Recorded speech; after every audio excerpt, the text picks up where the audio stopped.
So how do you reset the app library on the iPhone? And let me show you some things which are available and let me explain how it generally works on the iPhone. So of course, if you are new here and first time on Foxtecc, subscribe so you never miss anything. Now, the app library is all the way on the right side, so you can basically just access it at all times. If you want to reset the general app layout and generally your app situation, you can go to the settings, tap on your general section, and at the bottom you have transfer or reset iPhone, and you can tap on reset where we have the reset home screen layout.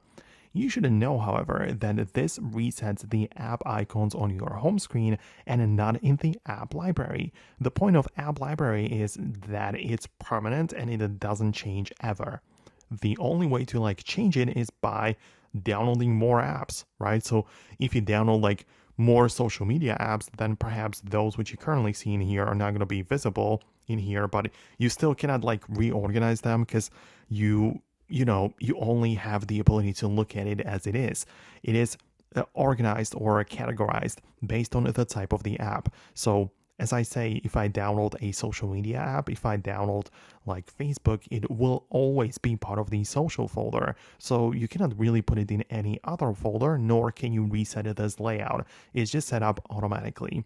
The only changes you can perform in here is to hold down on the icon, click on Require Face ID, and tap on Hide and Require Face ID, which will move it away from this folder, and it will put it into the hidden folder below.